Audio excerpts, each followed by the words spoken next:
I just kind of kept it in my heart, like, okay, this is God's plan. So like, it's going to be exactly how he wants it to be. And so just having that like faith in him and kind of taking the pressure off of me a little bit just made it so much nicer. I feel like I was able to relax and like not be as stressed. So I love that. And other women should follow suit in that. Way to go, learning that on your first time around. I'm Kayla Heater, follower of Jesus, wife and mother of 6 children, Christian childbirth educator and doula, and your host of the Surrendered Birth Stories podcast, where we share God-centered birth stories, evidence-based birth education, and our pursuit of surrendering our birth plans to God. Let's get started. Hi, everyone. I hope your week is off to a wonderful start and a belated Happy Father's Day to all of the dads out there, especially all the first-time dads. I know that's always such an exciting thing. We always say it starts whenever the baby is in the belly. So if your wife is pregnant, you're a father because that baby is already your son or daughter. So happy Father's Day. We had a lovely Father's Day here, went to church, and my husband wanted homemade subs for lunch. So we got all the stuff and made some really good subs at home, which was great. Let him have sort of an afternoon off to himself. He took some time to rest, and then he went and got some, I guess, like kind of some new workout gear. And then he took just a hike by himself. He is an introvert who loves to recharge just by having like some quality time alone. So that was really good for him. And then he came back and I put all the kids to bed and we did a state night is what we call it, where we have a date night at home because we don't have a babysitter. So, but that's okay because we actually had a babysitter last night for a different date. So it was great. We had stromboli, which is his favorite food. Apparently, he has a lot of food that he likes, but I recently found out that right now his favorite food is stromboli. So we thoroughly enjoyed it. It was really nice just to have a nice, late, uninterrupted by children dinner. It was quite lovely. And then to top his Father's Day off, he stayed up or is about to stay up because I'm recording this the night before, and edit this episode so it can come out for you all to listen to. So happy Father's Day to him. It's just sort of his Sunday night routine. So wish you, Chris, love you, a happy Father's Day and all of the other fathers out there. Okay, we are going to go ahead and just jump right into this week's episode. When you get to marry a chiropractor, you're going to want to have a home birth. And that's just what happened for Angeline when she married Mitch. Thankfully, she didn't have to convince him to get on board with the home birth like a lot of other wives out there. Instead, he was already made aware of the risks to mom and baby that come along with choosing a hospital birth. So much so that whenever any doubts would arise in her mind, he was the one to remind her that everything was going to work out just fine. And praise Jesus, it did. Listen today to the story of their first birth that took place in none other than their home sweet home.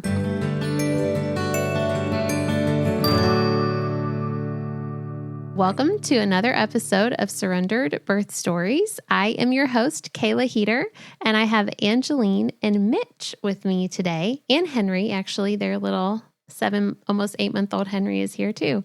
So why don't you guys take a minute and introduce yourselves, tell us a little bit about you and your life, and help us get to know you before we dive into your birth story. for sure. So I'm Angeline.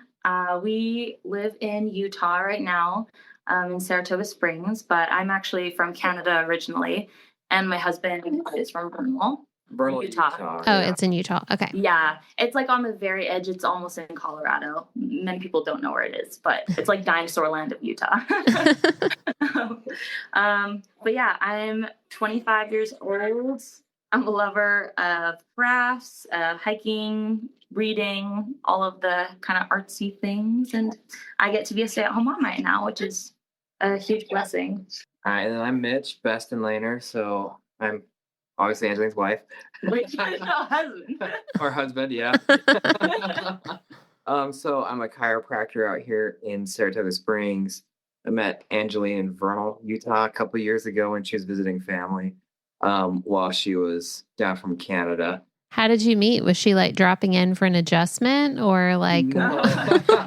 No, but he did adjust me on our first date, which was just so funny. But no, I met his dad first, and his dad was like, "Dang, she's like so cool. I gotta set her up with my son." My son. So, yeah, That's so fun. little family setup. So that was really awesome. I just want to say before we even dive into your birth story, how convenient that you were married to a chiropractor. Oh, I know. That's incredible. I tell my kids all the time, I have 6 kids. I tell my oldest son, I'm like, you're going to be a contractor because we need someone to build all of our houses. And then the next one, I'm like, you're going to be a chiropractor because we need someone to do all of our adjustments. And I'm like going through and letting them know what will help our family thrive when they get older. Give them like a little checkbox. Like, these are all the things that benefit our family. Pick one of them. Exactly. Yes. Oh, no, it's a huge blessing. Even before I got pregnant, it was so nice. Just, when I was in pain, feeling out of alignment, he was right there. But especially when I got pregnant, it's like the biggest blessing. Like, so nice. Yeah. Well, Yeah. we are big fans of chiropractors around here. I love my chiropractor here in North Carolina. So That's awesome. I'm happy for you. And that's amazing. Okay. So let's dive in then to your story. So take us back to the journey to getting pregnant. Tell us that story. Was this a surprise? Was this a plan of yours? Was it God's plan? Obviously it was God's plan, but how did all this come about? It was definitely a God's plan. I'll say it like they're all God's plan. But I think for us, as soon as we got married, in my mind, it's like the life track. Like, you get married, you have babies. So we got married, and I was like, I want a baby, I want a baby. Yeah, and I kept. And he's more logical than I am. Yeah, I kept telling her, let's wait for a bit. Let's wait. Like, we don't have to rush into this. And then you're always like, I want a baby, I want a baby. And, yeah. It was kind of funny. But eventually I was just like, it was on my heart a lot. So I just kind of just kept it in my prayers. And eventually God just spoke to me. He said, listen, like, I know you're ready for a baby, but you have to wait until your husband is ready too. Like, this is not something you can pressure him into. You just have to be patient and wait. And so I was like, okay, I'm going to stop talking about babies like completely for a few months. I think right after that too, because we were planning on trying to get pregnant in like around a year after we were married. Yeah, so like around March of 2025. Maybe a bit later after that too. But so she comes to me in January of 2025 and she's like, oh, I'm so sick. I've been sick all the time. I'm tired of being sick. And I'm like, in my mind, I thought, oh, she's pregnant. I just know it. And she said, no, it's not pregnancy. And I'm like, I know it is. And so she took a test and then found out, yeah, we're pregnant. And we're like, oh no. So did you have like a missed period? So it was actually really funny. I was like at a nail appointment. I was just getting my nails done. I was talking to my nail tech, and I think she was like 17 weeks pregnant at the time. So she was kind of talking about her morning sickness and how she was like just getting like over all that. And I was just sitting there listening to her. I was like, wow, I'm getting like so nauseous just listening to you talk about morning sickness. And then by the end of the appointment, I was like sprawled over like this. And like, I'm so nauseous. Like, I think maybe I'm just like super empathetic and I'm just like feeling your sickness for you. Like, I don't know. And so I just went home and I was like sick the whole way. And I got home and I threw up, and I like don't throw up ever. So it was like so weird for me. And then my whole like mom's side of the family had the flu. And so I was like, oh, great. I got the flu from them. And I was supposed to get my period the very next day. And my cycles are very, very consistent. And so I was like, okay, I'm just going to like take a test just for like to mentally prepare myself to like have the flu and be like on my period, like mentally prepare. So I just kind of took a test without even thinking. And then I looked down and it was literally like positive. And so I always just say like God saw an opportunity and he just took it because like it was on my mind. It wasn't so much like on our mind. plan wise, I guess. And I've always wanted to be a dad, but I don't know. I feel like with guys, sometimes they're like, you want everything to be perfect. Like, I want, really good, stable career first. I want to put some money aside first, but, we didn't have any of that. So, Because he had just graduated school actually pretty recently. And so we're still looking for where we wanted to be and everything. It was kind of crazy time for us. All new things right at the same time. Yeah. So you got nauseous then before you even found out you were pregnant, like before you even took a test, before your cycle was even supposed to come, which would have been, I guess, around 4 weeks pregnant, technically. I mean, like with how they count it. When I like put it into like period tracker app, it said I was like 3.5 weeks, which I'm like, that's so crazy. It's early to be feeling nauseous. Yeah. Yeah. Then as soon as I knew I was pregnant, I think there's just like a mental thing. Like some people say they don't get nausea until later, like 6, 8 weeks. 7 weeks. Yeah. Yeah. But immediately, as soon as I knew I was pregnant, my body was like, and here's all the nausea. Oh man. So how long did that last for you? I would say probably up until about like 13, 14. It's like the first. So like average. Yeah, pretty standard. But I actually only puked that one time, which is kind of funny. The rest of the time it was just like deep in my gut, just like nausea. Just like everything was just making me feel sick. And so first trimester was not my favorite. It's my least favorite. Yeah, I had it a lot better than many people I know. So I felt pretty blessed, honestly. Good. So first baby, you're probably, Mitch, trying to figure out what you're going to do about a job and like, are you going to start your own practice? Are you going to join one? What did you do, by the way? Did you start your own practice or what did you do? No, I joined one out here in Saratoga. So I decided to stay out there for a bit. Still don't know what the future holds. I eventually want to do my own thing, but we'll see how that turns out. Yeah. But I ended up joining a practice out here. So we moved out here when she was a couple months pregnant. Yeah, I think it was like 8, 9 weeks. Yeah, to start this job. Yeah. And I actually had a nanny job lined up as well. I had taken the job before I had found out I was pregnant. And so I kind of texted them, hey, found out I'm pregnant. I'm only going to be with you for like 9 months. Hope that's okay. Oh. But it was awesome. Went to the best family. So honestly, it was like all in God's timing because I feel like as soon as we found out we were pregnant, like a lot of things started lining up. Like Mitch found like a pretty decent job here. I don't know. It just kind of like lined up really nicely for us. So, I mean, not perfect where we want to be forever, but. Yeah. Because you don't have any family right there? Here, no. So the closest family to us is about 3 hours away in Vernal. So that's where Mitch's family lives. That's where my mom and most of my siblings live. So, yeah. Okay. So you're pregnant, you're nauseous, but it gets better. You're in a new place. He has a new job. You have a new job. What do you do about your care? Who do you go see for your care provider? Who did you choose and why? Yeah, so I kind of started doing some research, but I wasn't like entirely sure how to go about it.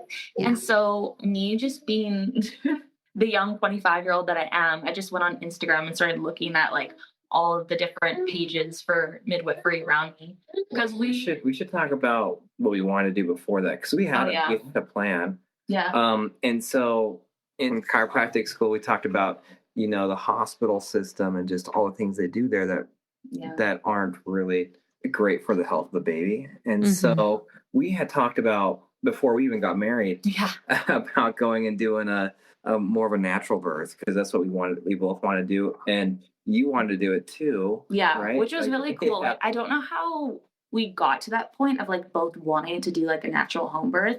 But when we found out we were pregnant, we're just like, oh yeah, like this is the plan. This is like what we want to go for. We just got to find like a midwife and like care that's going to support like what we want. Okay. Yeah. So sorry to interrupt you. No, that's totally fine. No, that's another team go for chiropractors. Yeah. I know. It was so nice. Cause I feel like a lot of the time, wives who want to have like home births, sometimes it can be a really scary thing for the husbands, especially when they don't, men I don't think are, looking up, right. Birth research stats. Like, like it's just, not generally something that they think about, but Mitch is already very much like into natural health and just kind of that crunchiness. So I was looking for a midwife who would support like home birth, like natural as much as we could. And so I went on the phone, like had a few phone calls with several different midwives in the area. And it just kind of felt like kind of a little bit off. I was talking to one midwife who was just like talking about like cats giving birth for like half an hour and wasn't asking me any questions. And I was like, okay, that's cool. But like, yeah, it was just strange. And so eventually I found Sago Midwifery in Murray, Utah. And I drove out and I walked in and it was just so peaceful. They had like a birth center, I guess, is where I went to meet with them. And I met with Heather, who was just so amazing and actually just sat there and like listened to me, listened to like what I wanted, answered questions that I had. Like it just felt very normal, very natural. And I just like remember sitting there. I haven't always been an emotional person, but in the last few years, like the hormones will bring it out in you. Yeah, I guess that too, right? But I would just cry so easily. But I was just sitting there and she was talking to me and it just like felt the spirit just say to me, like, you're in a safe place. Like this is a place where you will be taken care of. And it was just like, I just felt so at peace. Like I started crying and I was like, where do I sign? Like, I want to work with me here. And I think this was I was like 14 weeks at that point. Cause I'd kind of, most providers won't really see you until after first trimester. Yeah. Yeah. It was pretty good timing. But yeah, we signed on with them. They were just so amazing. It was just perfect. We did all of our testing with them. Yeah, it was really smooth, honestly. A really smooth pregnancy, nothing super crazy. So was that a practice where you could choose to deliver at a freestanding birth center with those midwives, or they could come to your house too? Like, was it like both? Like you had the choice between either option? Yeah. And that's what I really loved about them is like, there was variation. Like if we changed our minds last minute, like we could switch it up. You could have gone to the birth center. Yeah. Yeah. We could have gone to the birth center or they would come to us in our home. I don't know if they could act like legally as a midwife, like who actually delivers a baby in a hospital, but I know that they could come to the hospital. They had like privileges, like to transfer you to a hospital. Yeah. Yeah. That's great. That's how it should be everywhere. I know. It's not like that everywhere. Yeah. Not here. It's it's so interesting state to state with like the different rules, regulations, and laws. And yeah, it's so crazy. But that was another thing that I was like really grateful for because I was pretty like determined to do a home birth, but it's my first baby, so I don't know that it's going to happen. Right. So It was nice having that. How do you feel about it all? Felt great. It was like perfect. I get to have my baby home. She was just midwifery. They were awesome. Yeah, they were so good. Yeah, and it's just so nice because that's how people have been giving birth for thousands of years. You know, and just listening to your body, letting the body and the innate do what it needs to do. And they were very supportive of you and that, and just your birth plan. It was awesome. Yeah, it was cool. He's such a supportive, like, you can just hear he's talking about, he's like, yeah, this is like normal. This is how it should be. There were times when I was getting frustrated and I was like, listen to a podcast with me, like, prepare with me. And he's like, I'm so on board. Like, you've got this. Like, this is your body, the way it's supposed to be. And I was like, you're too calm about right. Like, you didn't need to convince him or anything. He was just like, yep, it's going to happen. That's how it's going to go. Yeah, it was just easy. So, yeah, it was really good. And then, as my belly started getting bigger, like, I was staying like pretty active because I was nannying this little boy and I hate being cooped up in the house. Like I just can't stand that. So I was going on like 2-hour long walks, like with the stroller, like every day, just like staying as active as I could have. And he was like giving me like maybe every other day adjustments, like stretching out my round ligaments. So I was just very blessed to not have a lot of pain, which was super awesome. Besides the first trimester of your birth. But there's not much I could do about that. You can't take all the pain. Yeah. But yeah, I think the only thing that like was kind of concerning, but it wasn't even that bad, was I think it was around 20 weeks. We had just been intimate and we noticed that there was quite a bit of blood afterwards, which up until that point, I had been like, wow, my whole pregnancy has been like really smooth, really fine. Baby's been perfect. Everything's fine. And then all of a sudden it just hit like one tiny thing that was unexpected. And then all of a sudden I was just like so emotional. And I just like ran to the toilet and I'm like dripping blood into the toilet. And I just kind of started like freaking out. I remember he's so good at staying so calm when I get emotional. But I was just sitting there like bawling and crying. And I'm like, he's so little. Like, I'm so scared that if we have to go to the hospital for whatever reason, that they're not going to put as much like effort into saving him. Yeah. Cause we're like, oh, he's not viable. He's not, I think it's like 22, 24 weeks or something like that. Yeah. And so I remember saying, I'm like, if we have to go to the hospital, like we're lying about how far along we are. Like, I don't care. We got to tell them I'm 25 weeks. Yeah. Like I was just so scared. And I had actually had an appointment with our midwife that day. And I had denied getting even a Doppler because at that point I was still going to like all of my appointments, but I was almost doing like what's it called when you don't see anyone during pregnancy? A wild pregnancy. Wild pregnancy. Yeah. I was kind of like somewhere in between there where it's like, I just don't want like any testing. I don't want any ultrasound, even Doppler. I just kind of wanted to go and talk about how I was feeling, like my symptoms at that point. Yeah. More so like they're going to just take your blood pressure and maybe your pee in a cup. Yeah, exactly. Yeah. Just like very, very minimal. Yeah. But so at that point, I was like kind of freaking out. And I'm like, this could be normal or it could not. There's just no way of telling. And so I started texting my midwife and was like, hey, kind of bleeding a lot, like dripping into the toilet. And bless her heart, she was so sweet. She like drove all the way into the clinic or the birth center, I guess. And we drove out to meet her. She's like, it's probably fine, but like, come in, like, I'm here for you if you just want to check. And at that point, like Mitch could still feel him like moving and like kicking and stuff. But I feel like I was just so like in a panic and kind of like a little bit in shock that I couldn't feel him at all. And so that was kind of concerning for me as mom. I'm so used to like, feeling these little kicks going around. And so, yeah, you stayed very level headed, but I was kind of freaking out. So what happened? Like, what was it? Yeah. So and they put the Doppler on and his heart rate was totally fine. Like he was okay. We still don't know exactly what happened at this point. She says like it might have just been like an internal tear, but I didn't experience any kind of pain or burning or anything. She said there might have been like just like a pocket of blood or fluid on the outside of the placenta that just got like dislodged or came loose. Yeah, because you didn't have any bleeding after that. Yeah, it just lasted like for the night. And then it was just kind of like medium period vibes, like probably would have filled up like a pad, but like not much more than that. So looking back, I'm like, it probably wasn't as traumatic or concerning as I thought it was. Well, but like you bleed for the first time in a pregnancy and your first instinct is like something's wrong because you're not supposed to bleed. Yeah. Yeah, I know. So that was really scary, but it was fine. I felt kind of silly leaving. I was like, oh, it was all okay. I was just overreacting, but no, you did the right thing. You did the right thing to go get it checked out.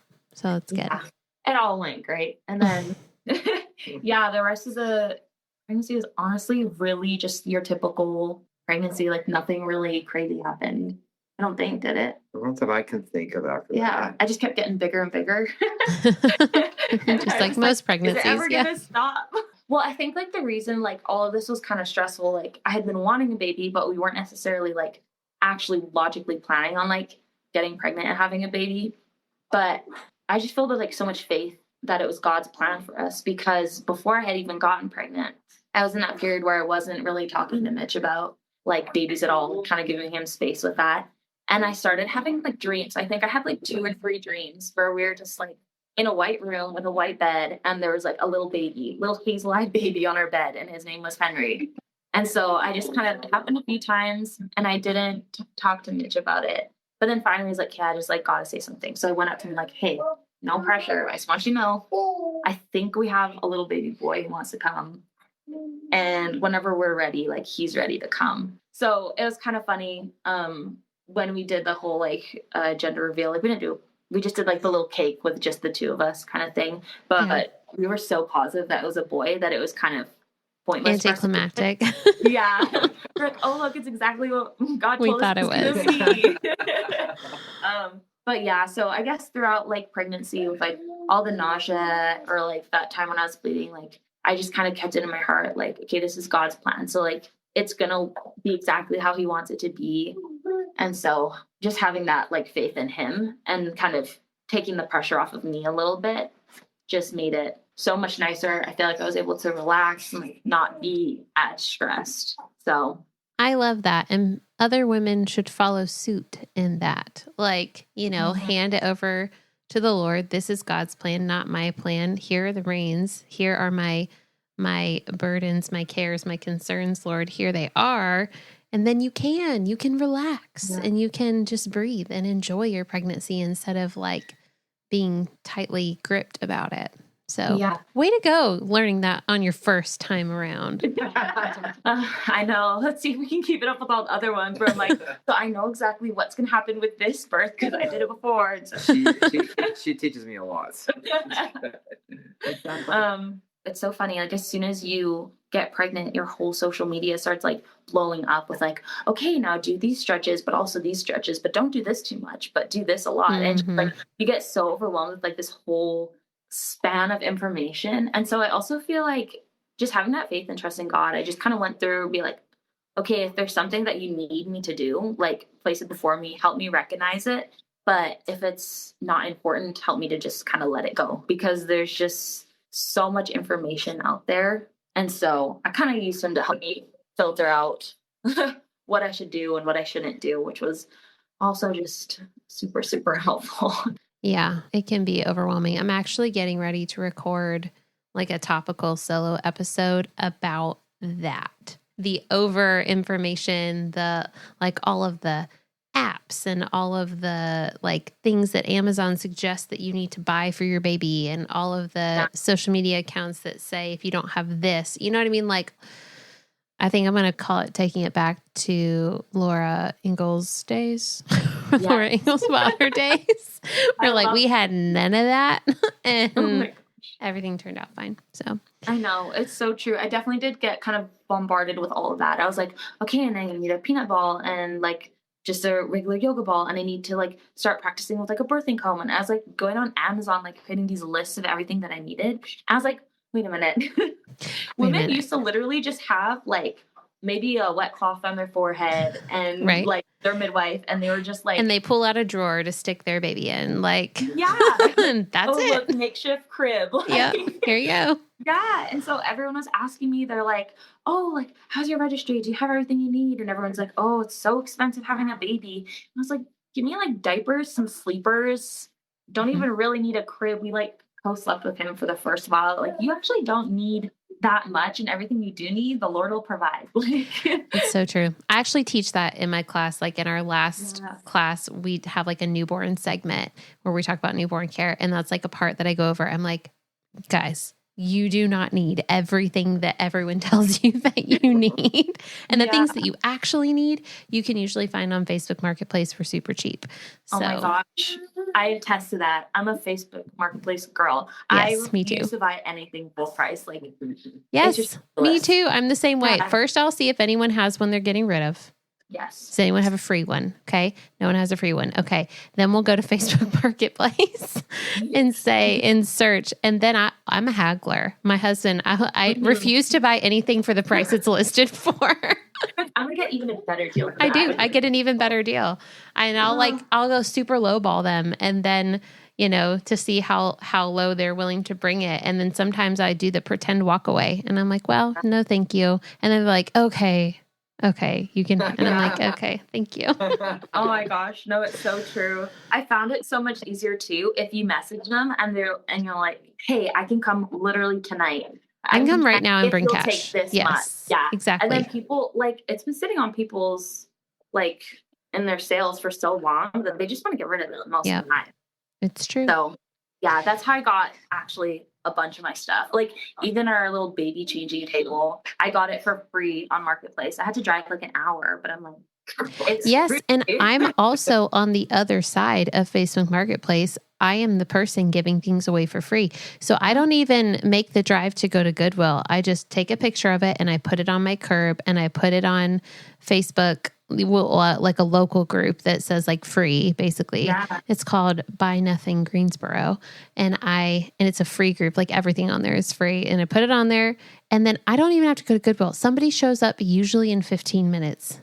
And they come and they pick it up and take it away. And I'm like, there you go. And you know that it went to somebody who needed it, who was looking for it. And I'm just like, there. They didn't even have to pay anything. And I just like, you know, pay it forward. So yeah, you're like, there's my service for the day. There's my little looking out for my fellow men. There we go. All right. As much as I could talk about Facebook Marketplace forever. How did your labor start? Let's go there. So, how did it start? How far along were you? Tell us that story. Mm-hmm. So it was actually pretty interesting because I have a stepsister who actually had the exact same due date as me and was also having a little baby boy. And so I was like mentally prepared to go to like 42 or beyond. I was like, first time pregnancy, it could be longer, you don't know. And I didn't want to get stuck on that. This is my due date. I was trying to have that mentality. This is my estimated date. Right. But then so my due date was October 5th. And I got a text from my dad that said that my stepsister had her baby in the morning of October 2nd. And so that my whole I'll just be pregnant till 42 went out the window. I got so upset. I was like, we had the same due date. And she got to go first. Yeah. I was like, what is this? And actually one of Mitch's patients, his wife was due like 3 weeks after me, but she had her baby like a month early, which is like, I'll let him cook like as long as he wants to, baby's going to come when he wants to come. But just that kind of little nagging voice, I was like, everyone's having their babies before you.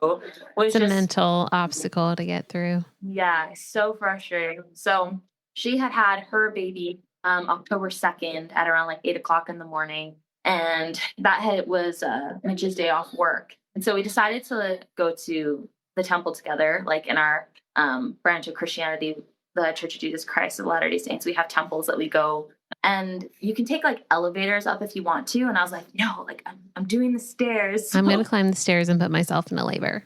Yeah. I was like, I'm doing this.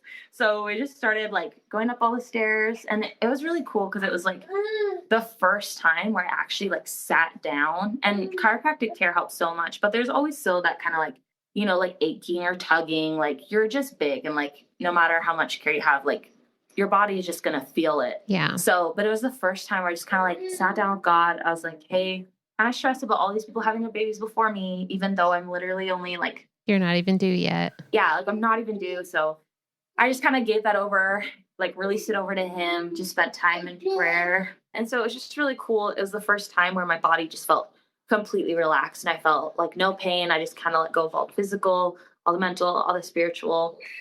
And so it was really nice. We were just walking out to our car after, and it was really cool because we knew his name beforehand. It was going to be Henry. And we were walking out, and Mitch said, hey, like the person that I did the proxy work for, his name was Henry. And I was like, oh my gosh, this is our sign. And, I was still expecting to go to 42, but I was like, watch, we're going to have our baby tomorrow. Like it's a sign that this is going to happen. So we're just kind of joking about that. But then that night we were watching Love is Blind, our little reality TV kick. I have another client who watched that show during labor. It was so funny. Really? Oh my gosh. Yeah, it's just reality TV, you just take it with a grain of salt, but it was very entertaining to me at the time. It kind of got my mind off things. So we were just watching that, and all of a sudden I just kind of felt like that kind of contraction. And everyone had said like, early labor just feels like period cramps, but I have like never actually had period cramps. Like, well, that's great. Yeah. It probably means you're just like super healthy person. Maybe. I don't know. Whenever I have my period, it's just the first day I'm just like insanely nauseous. And then the rest of the time I just feel like just tired, and that's it. So everyone was saying it just feels like period cramps. But I had no idea what that felt like. So I was doing research, like, what do period cramps feel like? But it was just like really low abdomen, just kind of like stretch across, and is the tightening. And I guess I should mention in the last trimester, I was having like actually a lot of Braxton Hicks. It was like my whole stomach would just get hard for like really long periods of the day. Like it was more likely that my stomach was hard than soft. Like, it was pretty intense. So I guess that was kind of a blessing in itself that I was able to tell the difference. But I was kind of blessed to be able to know the difference in what those contractions would feel like. And so we were just sitting there, and I was kind of freaking out. I was like, oh my gosh, like this could be like false labor. This could just be me like, mentally kind of kickstarting something. It might slow down. It might stop. So did you go to bed or did you stay up? Okay, good. I went to bed. If there's anything that I learned, and I should mention too, like every single time I was going on these walks throughout my entire pregnancy, it was just like your podcast, like nonstop. I probably at that point should have just like taken your class, but I was just like I was like, I'm just gonna listen. These podcasts are so good and so helpful. Like just listening to all these women's different like experiences and like how early labor felt different to like different people and how they reacted in those different stages of pregnancy, how that affected them later on during Yeah. transition or active labor. So yeah, it started at like 10:30. I got like one contraction and I was like, okay, I'm just gonna like keep an eye on it. And then like almost exactly 20 minutes later, another one hit. And then 20 minutes later, another one. So I kind of turned to Mitch and I was like, hey, just so you know, in the last hour, I haven't said anything, but I've had 3 contractions. And so I think this could be starting. I could be wrong, but we were really excited. Again, Mitch is like really chill. So like, okay, let's go to bed. Love it. So you must have listened to the episode where that was like my number one piece of advice was that if early labor starts at night, go to bed. Yeah. Like do not stay up. Because I've heard, stay up.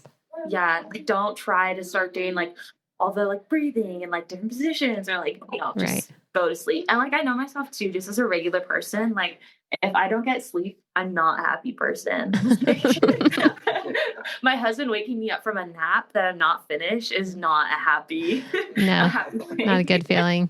Yeah. So how long did you sleep for before labor woke you up? I wasn't even really checking the time. I was just like so focused. Like the only thing I had on my mind is like the only thing that you have to do right now is sleep. So I wasn't like when I woke up, I just kind of feel it and just go right back to bed. I wasn't really like timing them. I wasn't really checking the clock. I was just resting as much as I could. I mean, right before I went to sleep, I did like write a whole list of things that Mitch could do to be helpful the next day. Way to go.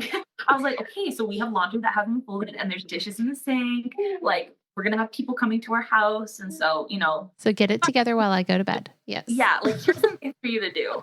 So yeah, we just both went to bed. And I even told him, I was like, hey, like it could stop. Like I could relax and go to sleep and it could stop. And I might not have the baby for like another week. Like you don't actually know. But yeah, I was waking up, like it felt pretty frequently. I would say it still kind of cuts it around every 20 minutes. And then it started to get to the point where like, I was just like running to the bathroom, like while I was like mid contraction, like all the way across the hall. And I was just like, expelling everything from both ends. Like it was so crazy. And I wasn't expecting that like so early on. Like I was kind of, from everything I'd listened to, some people had experienced that, but mostly it had been like kind of during that transition period for most people. So I was kind of confused by that. Well, a lot of times when that happens at that stage of labor, it is a sign that your body is transitioning from early to active labor, that like your hormones are shifting and you're going from that like super piddly spaced out labor to like more of a consistent pattern. And it's partially hormonal and partially your body clearing itself to make room for the baby to come down. So that's happened to me in 3 of my labors. So half of my labors, that has happened to me where it's like, I suddenly have to get up and I have to go to the bathroom and I'm nauseous and like it all like happens. But then typically for me in those labors, it like subsides once I'm in like a good active pattern, then it sort of just like calms down. Yeah. Did it calm down for you? Yeah, I think that's kind of what happened. So it was like most of the night I was waking up. I think I ran to the bathroom like 5 or 6 times during the night. And it actually got to the point where I was like, okay, I don't think this is going to be stopping. Like, I think I'm in labor now. Like, I'm pretty sure. So me and Mitch had actually been sleeping in separate rooms. It was so sad because 3rd trimester, my snoring was like unbearable. like I listened to a recording of it and I was like, okay, yeah, I'll go to the guest bedroom. Like, I'm so sorry. I tried like the nose tape, the mouth tape, like it's just not working. So I went into our bedroom and I went on his phone. He woke up in the middle of the night and like hunched over, like half naked, like texting his boss, like, hey, this is the wife. He will not be in tomorrow. But yeah, so then I just went back to sleep. It was like that the whole night.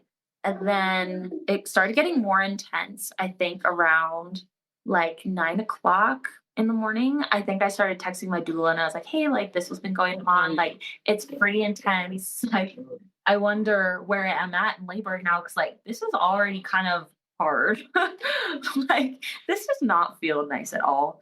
It was still manageable. They started getting kind of more intense. I could kind of feel my body start to kind of naturally just kind of clench up a little bit. Yeah. So I was just like, practicing all my techniques. I was doing like a lot of finger tapping, helped me a lot. So just like wiggling my fingers or like tapping on my shoulder to kind of like distract my body. Not like really groaning, but kind of like humming, just like just like a monk. Yeah.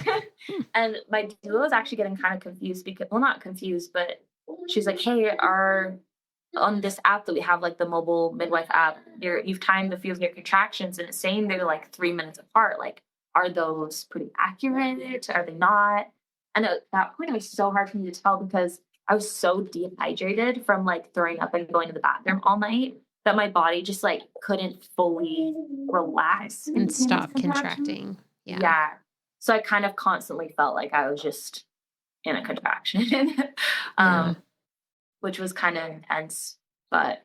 Yeah. And then, so what, in the morning you called your doula around like 10 p.m.? Yeah. I think I started texting her around 10. And then I actually around like 11 o'clock was like, hey, like, can you just come check on me to kind of see where I'm at? Like, I didn't want to get cervical checks or anything like that, but you know, you hear from so many midwives, they can just come in and see like how you're reacting to a contraction and they can kind of tell. Yeah. So I just kind of wanted her perspective because for me, I was like, this feels like active. Like I can't, like I could talk through a contraction if I wanted to, but it was just like I was so tired I didn't want to. Yeah. I was kind of like in the middle there. So, and it was really good. Mitch went out at like 8 a.m. and got me like my raspberry lime smoothie. So I was like trying so hard to like stay hydrated and just like keep drinking so that I could kind of find a little bit of relief. But yeah, my doula came and my doula was so amazing. It was actually so awesome. She was in network with my midwife. So when it was time to call my midwife, she just like took care of everything. We didn't have to worry about like, oh, is it too early to, you know, call the midwife or do this? Like she just took care of it. So she was so awesome. But she came and she's like, yeah, you called me at like the perfect time. Like you're getting to active labor right now. Like you're doing really good. So that was kind of the point. Up until then, I had kind of been managing with just like finger tapping and breathing. But at that point, I was like kind of needing a little bit more. So that's when her and Mitch kind of started taking turns doing a lot of counter pressure, which was super awesome. And honestly, I wanted to be one of those like boss moms. So you see they're like standing up or they're swaying, they're like on their feet. And like, that's what I really wanted. But in the moment, I was like fetal position. Like it's all I could do. It's like the only way that I felt comfortable was just lying on my side, which before I thought that looked like the most uncomfortable thing ever. I don't know why I thought that. Well, it's different for different women. Some people do think that that is the most uncomfortable position is like laying down or laying on their side and they have to like get up. But then other people are like, no, I have to lay down. Yeah. So it was really interesting. I just wasn't really expecting that for myself. So I was kind of like already surprised by it. So I guess it's such a tiny thing, but just kind of releasing the plan that you have. Yeah. You know, I had this vision of me just like walking around. I was like, well, I guess I'm lying down. I guess this is just what's happening. I'm just going to keep doing what I know I need to do. So that was really awesome. But yeah, I think I was there for like an hour or two when my doula was there.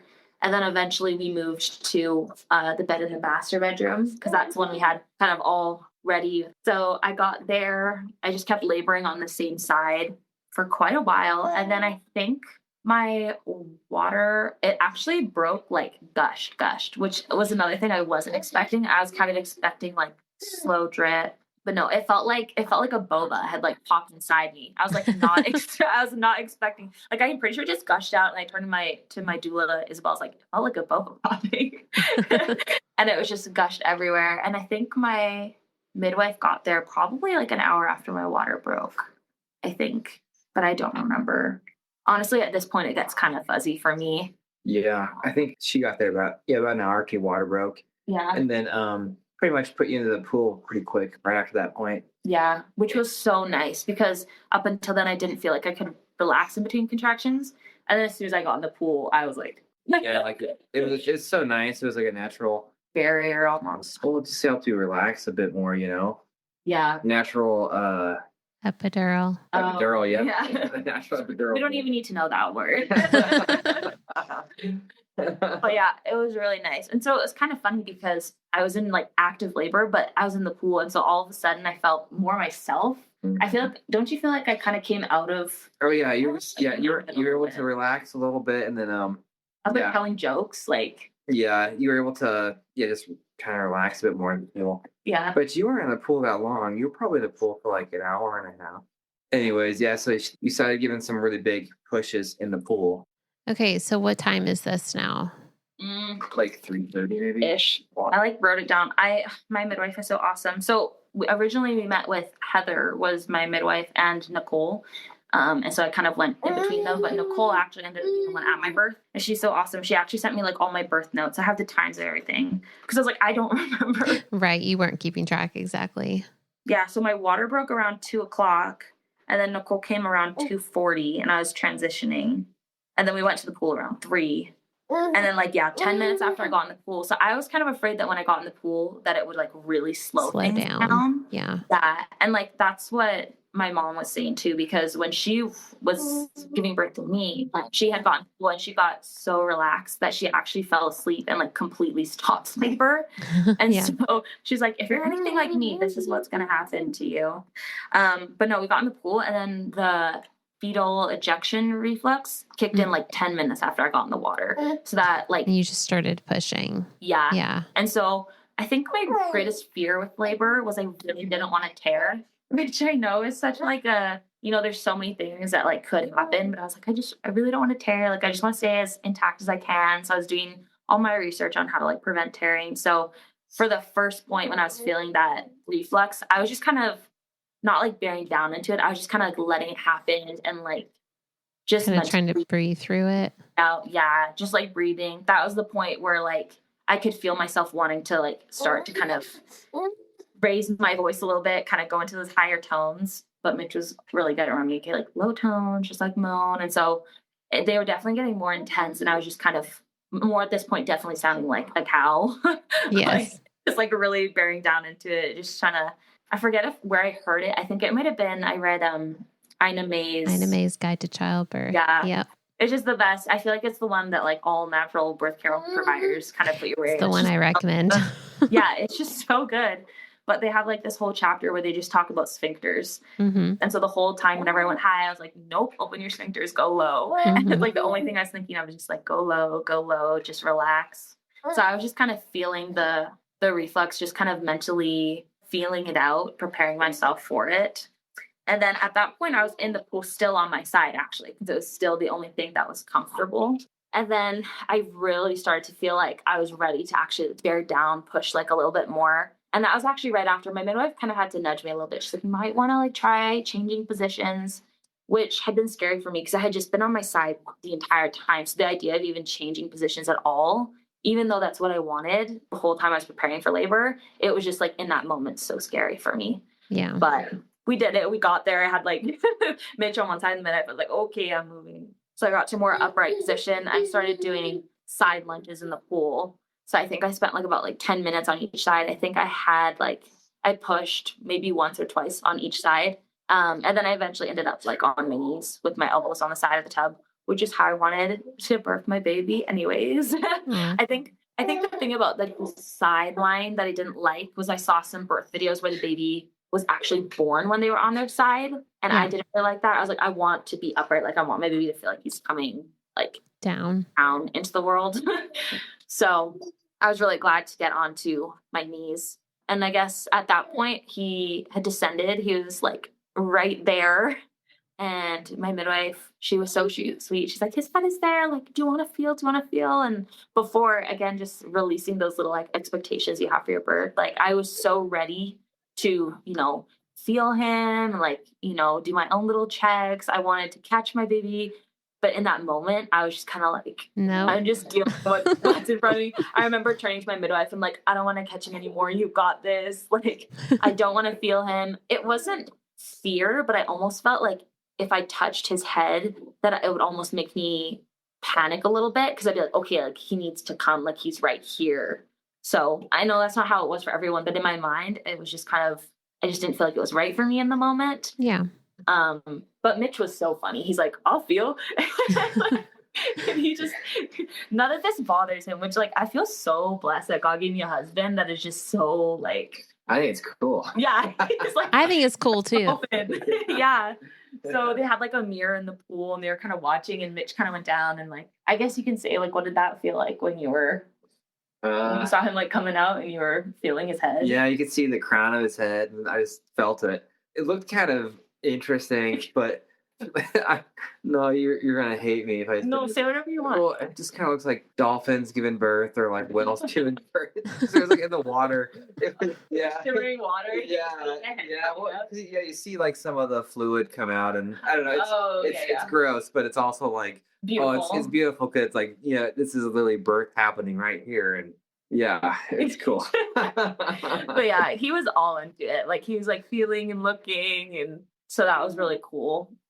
But yeah, he was just so supportive too, just like sitting there like holding me, which was so nice. I didn't know how I was gonna react, like, pushing and being in like so much discomfort. Usually I don't like it when anyone touches me, but for some reason, like it just worked really well. I think that's just like, the power of marriage. Like you need the support of your partner. So it's really beautiful. So yeah, his head was coming kind of like in and out, in and out, in and out, which I had also prepared for that. And I was actually very grateful for that because I just wanted him to kind of naturally stretch me out as much as he could. Like right. I didn't really want to be bearing down too hard. Like I was just so afraid of tearing. But it did get to the point where my midwife said, okay, you can lean a little bit more into this if you want. Like she was so sweet. Like there was no pressure there, but she was like, I will tell you, like, if you're getting to the point of tearing, like I'm right here. Like you can bear down. If you feel like you can, you can. And so I was like, okay, I trust her. And so I kind of started leaning into it a little bit more. So whenever I had a contraction, I would kind of ride it. And then when it was at peak, I would kind of just give it a little extra push. And I kind of let him go back in. And I don't know if I did that for too long, but it worked for me. As long as you were okay, then it's fine. Yeah. I did get to the point where you hear a lot of women say, I got to the point where I was like, I can't do this anymore. I didn't say I can't do this anymore, but I remember just kind of collapsing more. And I was like, I'm done. Like, I'm so done with this. Like, I'm so tired.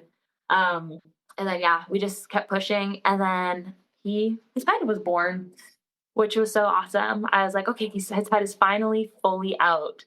I feel like as soon as his head came out, the rest of him came out really fast afterwards. Yeah, it was really fast. When we go and watch the birth video, I think it's like his head is born and then his body came out like 10 seconds later. It was like all in the same contraction, which was just so nice. It was like the peak, his head was out, and then like kind of he turned and then the rest of his body came out. And it was like boom. Yeah. So the midwife, she pushed the baby up underneath the water between her legs to her. And so like it was really cool because as soon as she picked them up out of the water, it's just cool how a baby knows as soon as the air hits, they can start breathing and gasping for air. Yeah. So Nate told baby, hey, you're out of the water. You can cry. And then he starts crying and she's like, oh, he's so cute. All this stuff. Yeah. Oh my gosh. It was so sweet. His cord was like a little bit shorter, so I couldn't hold him like fully up to my chin like I wanted to. But yeah, he was such a cute baby. He was just right there in the water. And it was honestly just perfect. Looking back right after having him, I would look at how I was reacting, like how he came out. I'm like, wow, that's so crazy. But now, like 8 months postpartum, I'll watch it and I'll watch Mitch and how he's reacting. And it's just so cool. Like watching him become a dad was just the coolest experience ever. Aww. So I had kind of a usual amount of blood after, just kind of post birth, a little bit of blood.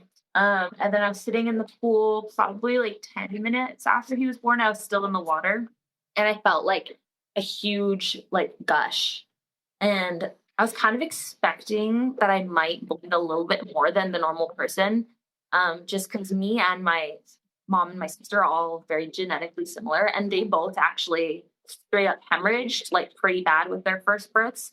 And so my family was very supportive of the fact that I wanted to have home births, but that was kind of, a little bit of hesitation for my mom. She's like, well, what if this happens to you? Because that happened to me when you were born and my blood pressure was everywhere and it was actually a very dangerous situation.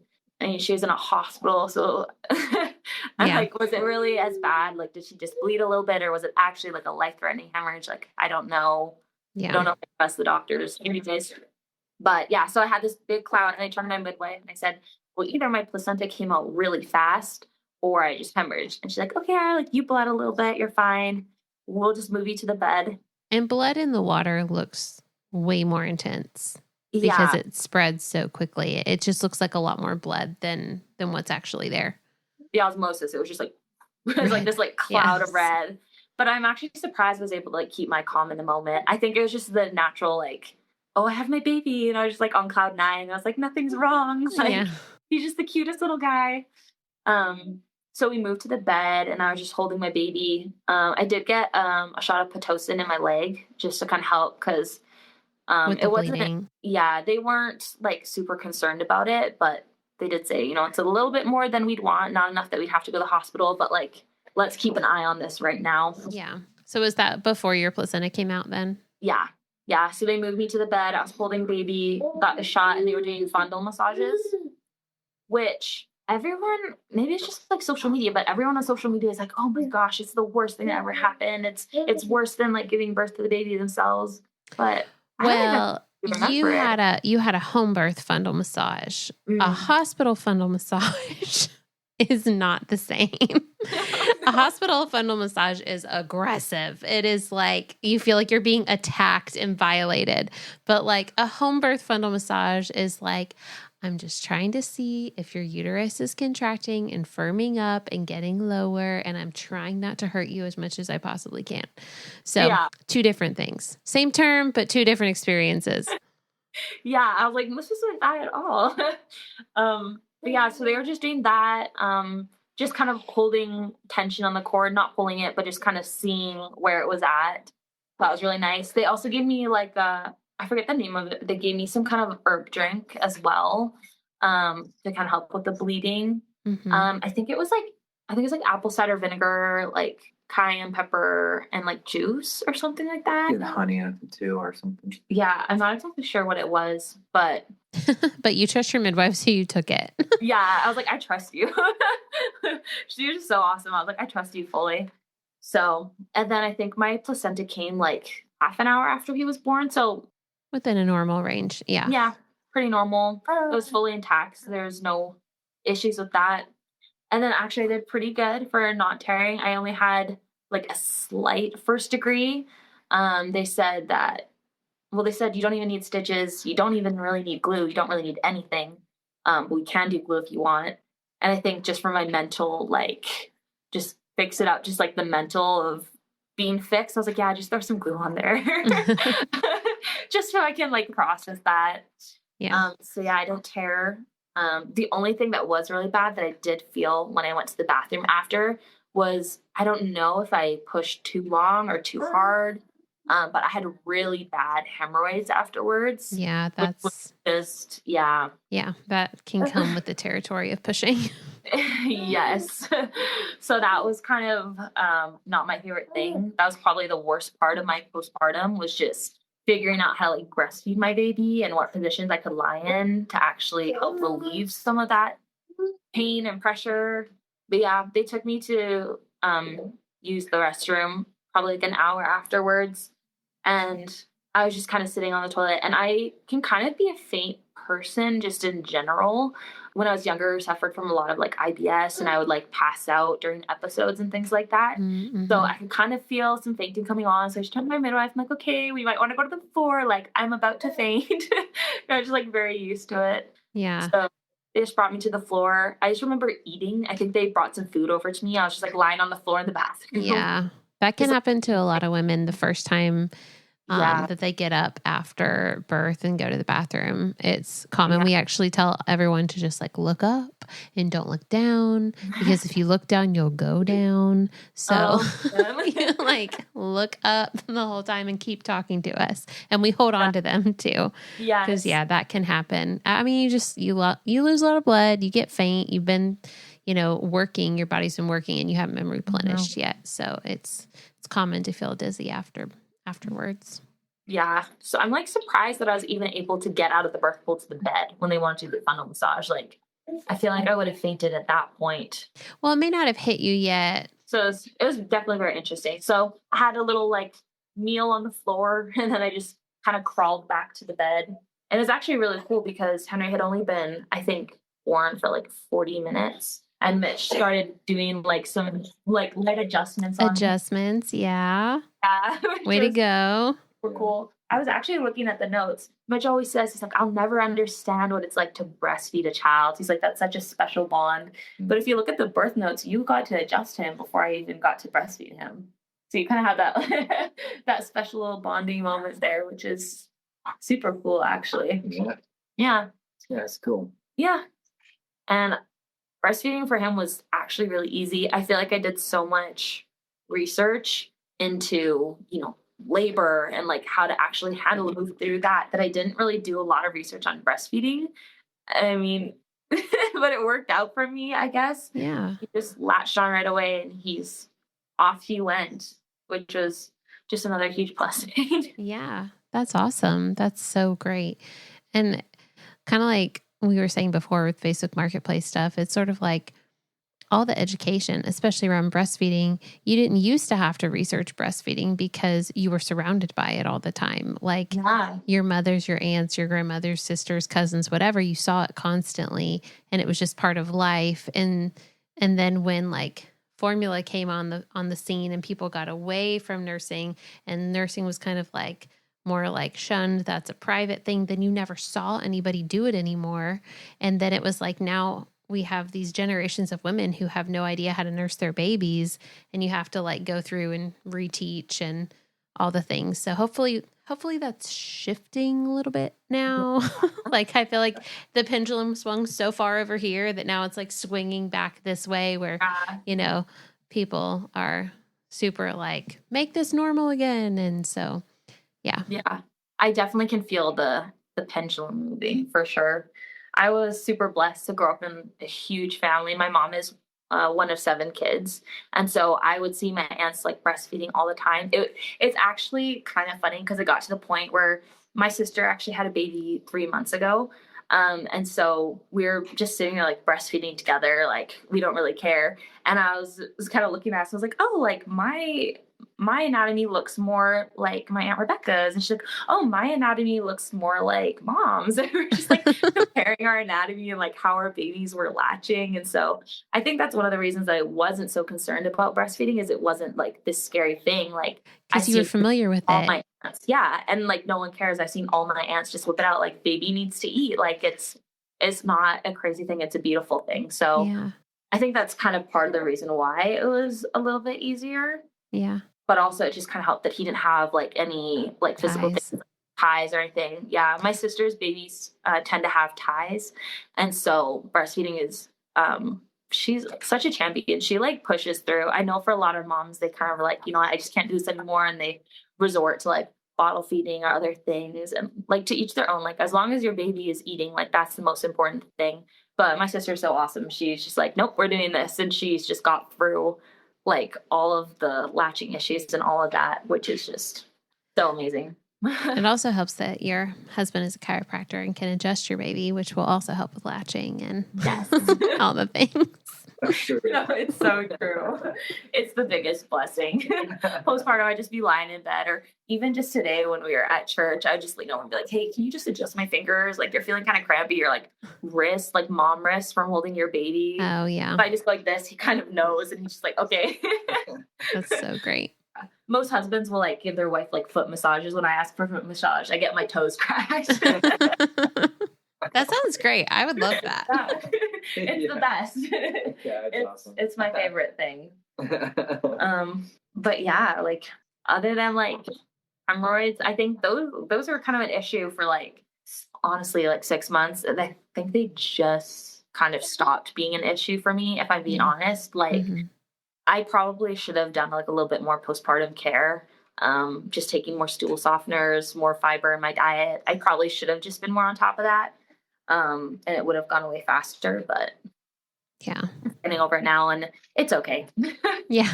I have a healthy baby and I had the most beautiful birth. Honestly, I tell people, I'm like, it honestly went as well as I could have expected. And I'm so glad I did it for my first. Yes. Because now, and that's just like the golden standard for me. I'm just like, I'm just going to do this every time. And I think if I would have gone to a hospital, I think I probably would have just done hospital births for all of them. Because you kind of just go with what you know and like what that habit is. Unless you have a horribly traumatic experience at a hospital. Yeah. That then pushes you into home birth, which is where a lot of people land sometimes. Yeah, no, it's so true. But it's also amazing because you had, honestly, for a first-time mom, not a very long labor. Like I guess you said things really started kicking up around 9 o'clock in the morning. And so to have your baby by, what time was you born? Like 4:30? 4:59, I think was the exact time. Okay, so almost 5. It's like a day's work, like a 9 to 5. Like easy. Right. I know it was still a lot of work, but it wasn't one of those like 48-hour marathon things. So that's good. Which, again, for first baby, I was fully expecting to, labor for a really long time. So I'm very grateful that it progressed at the rate that it did. Like, that was one of the things that I prayed over my pregnancy. I just said, let him come when he's supposed to come. And I actually prayed, I was like, please let him come at night. Because if he comes during the day, like, I don't think I'm actually going to be able to sleep and like get rest. Like my mind's just I'm a planner. I'm going to want to plan all these things. So I actually prayed, I'm like, please let him come at night. Let labor start at night. So I was super grateful for that. Those are like the only things I really wanted. Like, let him come when he wants to come, but let it be at night. But let it be at night. Yeah. If it's your will. So going through all of that, you're, getting pregnant and your pretty smooth pregnancy and labor and delivery. Now you have, almost an 8-month-old. What do you feel like are some of the biggest takeaways in your faith? Like whether it's your relationship with the Lord or something new that God revealed to you during this time, like what would you say that is for both of you? Mm-hmm. Oh, actually, you laugh. Sure. I think for me, just kind of the whole process of, knowing it was God's plan for us to have our son exactly when we had him. I think it just allowed me to just put so much trust in the Lord. I feel like it's so easy to turn to him when you're going through, spiritual warfare or, your emotional burdens or all of those other things. But I haven't turned to him too often when it came to like my physical well-being, just because I feel like I've been blessed to have like a pretty healthy body and lifestyle. So I haven't had that need to turn to the Lord in that way. So it was a really spiritual and strengthening experience to be able to open up kind of that new avenue of trusting in the Lord, trusting that he made my body for the way he did for a reason, that I'm supposed to be a mom, that I'm supposed to have this baby. And so even if there's struggles and there's hardships, it's a part of his plan and I can turn to him and I don't have to be in control all the time. I can just trust his plan and trust that I'm not going to have all the answers and know everything, but he does. And I can just ride the waves of labor and of life. So, my biggest thing is just being able to be blessed to feel like I can experience just a little bit of what God feels for us. Like, I'm like, wow, I have a baby and I love it so much. So I can't even imagine how much God loves us, because that's only a fraction of his love. And it just blows my mind, because I didn't know I could love something so small for just that much when having a new baby. And I'm like, wow, I would do anything for this kid. Even try to handle you throughout a podcast recording. I would do anything for you, Henry. Yeah. Well, is there anything you want to say as we wrap up, or any advice you would give to parents out there? I would say if you're like pregnant or planning to be pregnant, just trust like whatever you feel like is God's plan for your birth, but have a home birth. Have a home birth. Like, do what's best for you. But honestly, I'd recommend it 100%. Like, if you have a good midwife, if you have a good doula, they'll be able to know if something is wrong. Like, you're safe to birth naturally the way God intended, if that's something that you choose. And it's not something to be afraid of, but it's something to be excited about, because it is truly such a blessing to be able to go through that and to start a family that way. I'd say just don't be afraid. It's all in God's hands. Just like in the Bible, it says, do not fear, 100 or so times at least in the Bible. So just trust in God and everything will work out as it's supposed to. Right. Amen. Amen, Henry. Well, thank you all so much for coming on. I really appreciate you taking the time to be here and to do this. It means a lot to me that people are willing to share their story. Of course. Thank you so much for having us. I was so excited for this experience. I love your podcast. She was so excited. Yeah, I wouldn't shut up about it. I'm like, I get to I'm so glad. That makes me so happy. Thank you so much for listening to today's episode. You can reach me at Surrendered Birth Services on Instagram or email me at contact@surrenderedbirthservices.com. Be sure not to miss an episode by hitting the follow button. Also, we'd love for you to leave a written review of the show so that more people's births and lives can be changed by the love of Jesus and the empowerment of accurate birth education. If you really enjoyed this episode in particular, please take a screenshot of it and post it to your Instagram story, tagging Surrendered Birth Services. If you would like to be a guest on the Surrendered Birth Stories podcast, please click the link in the episode show notes to fill out your interest form. Also, if you're interested in taking my childbirth classes, birth consultations, or having me as your birth doula, please click on the link in the show notes to take you to my website for online and in-person options. Just as a reminder, this show is not giving medical advice, so please continue to see your personal care provider as needs arise. We hope you have a great week. And remember, learn all that you can, make the best plans, and then leave it in God's hands.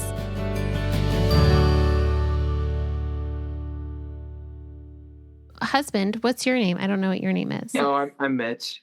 Mitch. Nice to meet you. Okay. It's nice to meet you too. I'm Kayla.